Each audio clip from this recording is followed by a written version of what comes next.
Hi అండి. ఈరోజు పండు మిరగాయల పచ్చడి, సంవత్సరం పాటు నిల్వ ఉండే పచ్చడి అయితే పెట్టేస్తున్నాను. ఒకసారి కొలతలతో సహా మొత్తం ఇస్తున్నాను చూడండి. ముందుగా 2 కేజీలు పండు మిరగాయలు అయితే తీసుకొని శుభ్రంగా వాటర్లో కడిగేసి ఒక అరగంట సేపు అయితే ఆరబెట్టేసుకొని తొడియాలు తీసేసుకొని ముందు రోట్లో అయితే దంచుకోవాలి. ఇట్లా రోట్లో ఉప్పు చింతపండు వేసుకుంటూ దంచుకోవాలి. కొలతలతో సహా నేను మొత్తం డీటెయిల్స్ పెట్టానండి, ఒకసారి చెక్ చేసుకోండి. ముందు ప్రాసెస్ అంతా ఇట్లా రోట్లో అయితే దంచుకోవాలి. దంచుకొని మొత్తం ఒక డబ్బాకి తీసుకొని ఒక 3 రోజులు అయితే ఊరబెట్టుకోవాలి. నేను షార్ట్లో కూడా ఈ వీడియో పెట్టానండి. ఇది ఫస్ట్ ప్రాసెస్. సెకండ్ ప్రాసెస్ కూడా షార్ట్లో పెట్టాను. 2 కలిపి మొత్తం ఫుల్ వీడియో అయితే పెడుతున్నాను. ఇట్లా మొత్తం దంచుకొని తర్వాత అయితే గ్రైండర్కి అయితే వేసుకోవాలి.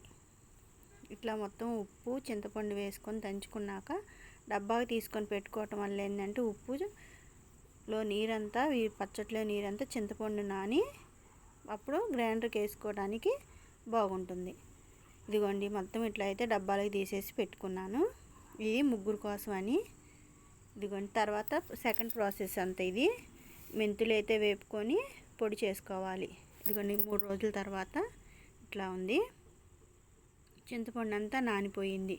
ఇది కావాల్సినవి అంతా కొలతలతో సహా ఇచ్చాను.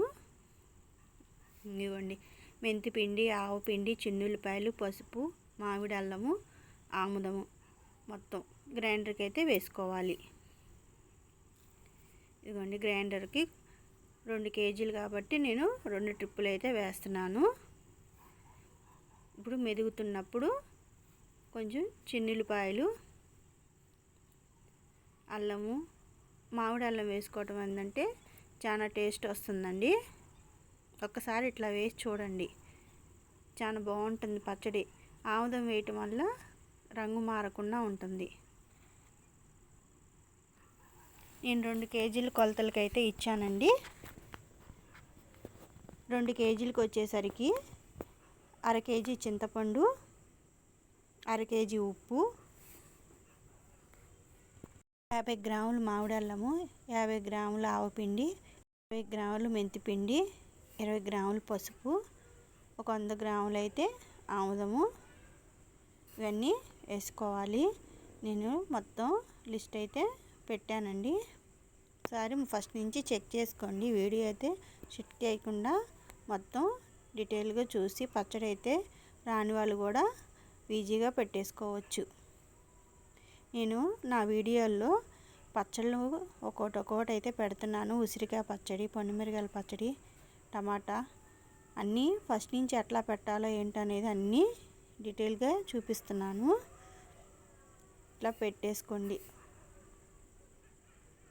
ఇవే కాదు, ఇంకా నా వీడియోలు కొన్ని అన్నీ పాతవి కూడా ఒకసారి చూడండి.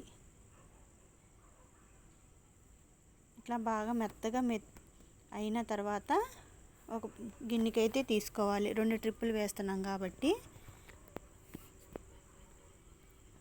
మళ్ళీ 2వ ట్రిప్ కూడా వేసేసుకొని మొత్తం ఒకసారి కలితిప్పుకొని డబ్బాకైతే పెట్టుకోవాలి. నేను పచ్చళ్ళు, కారాలు ఇవన్నీ ఎట్లా పెట్టుకోవాలి ఏంటనేది అన్నీ నెక్స్ట్ వీడియోలో చూపిస్తాను. కొత్తగా చూసేవాళ్ళు ఉంటే